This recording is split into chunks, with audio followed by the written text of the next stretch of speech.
जब भी शाहरुख का नाम लिया जाता है तो दुनिया सिर्फ एक अभिनेता को याद नहीं करती, दुनिया एक दौर को याद करती है। एक ऐसा दौर जिसमें एक आम इंसान अपनी मेहनत के दम पर असाधारण बन सकता था। लेकिन ये कहानी तालियों से शुरू नहीं होती, ये कहानी शुरू होती है खामोशी से, दर्द से और अकेलेपन से। आज किंग खान जिन ऊंचाइयों पर खड़े हैं, वहां तक पहुंचने से पहले उन्होंने वह सब देखा है जो ज्यादातर लोग जीवन में देखना नहीं चाहते। शाहरुख का जन्म दिल्ली के एक साधारण मिडिल क्लास परिवार में हुआ। ना कोई फिल्मी विरासत, ना कोई बड़ा नाम, ना कोई तैयार रास्ता।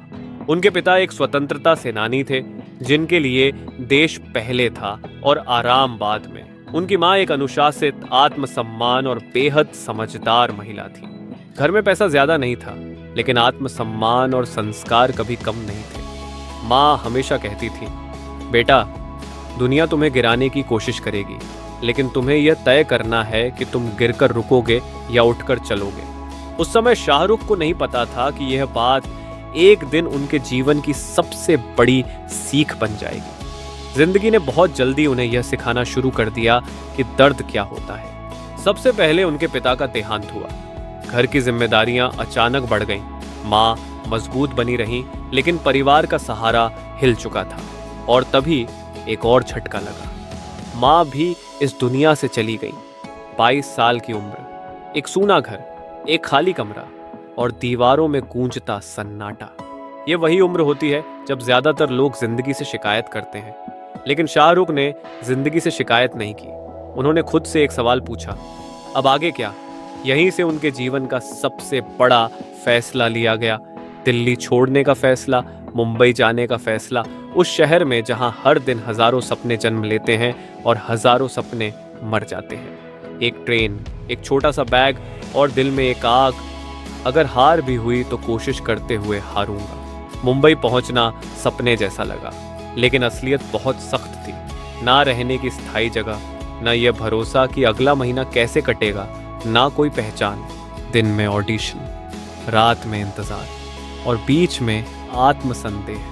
हर जगह वही शब्द, हीरो जैसा नहीं दिखता, बहुत ज्यादा एक्सप्रेसिव है, इस इंडस्ट्री के लिए फिट नहीं है।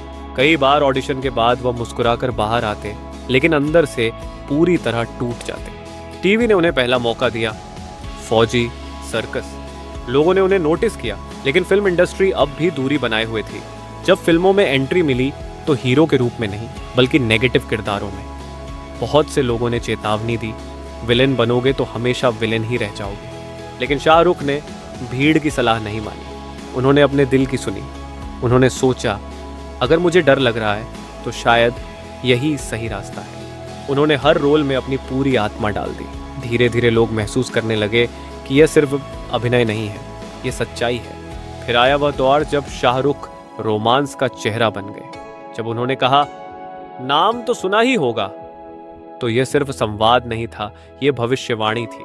बड़े बड़े देशों में ऐसी छोटी छोटी बातें होती रहती हैं। यह लाइन हर आम इंसान की जिंदगी का हिस्सा बन गई। और फिर डॉन को पकड़ना मुश्किल ही नहीं, नामुमकिन है। यह सिर्फ स्क्रीन पर नहीं, असल जिंदगी में भी सच हो गया।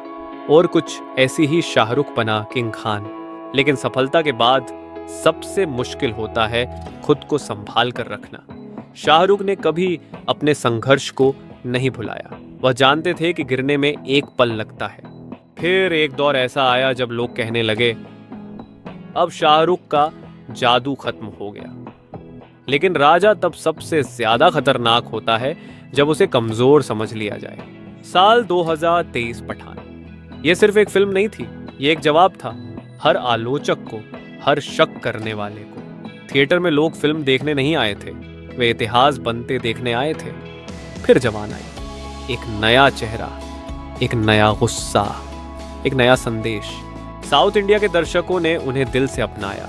उन्होंने कहा, यह हमारा हीरो है।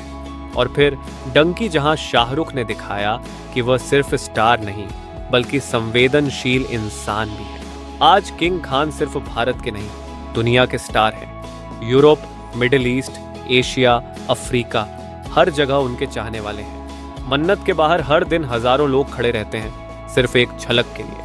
लेकिन शाहरुख आज भी कहते हैं, मैं आज भी खुद को शुरुआत में ही मानता हूँ। और शायद यही सोच उन्हें कभी रुकने नहीं देती।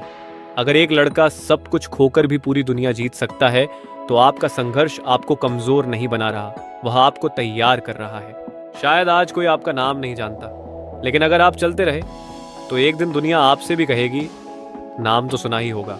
अगर यह कहानी आपके दिल तक पहुंची हो तो द बंगाली माइंड को सब्सक्राइब करें, कमेंट में लिखिए मैं रुकूंगा नहीं, और इस वीडियो को उस इंसान तक पहुंचाइए जो आज चुपचाप संघर्ष कर रहा है, क्योंकि हो सकता है अगली कहानी उसी की हो।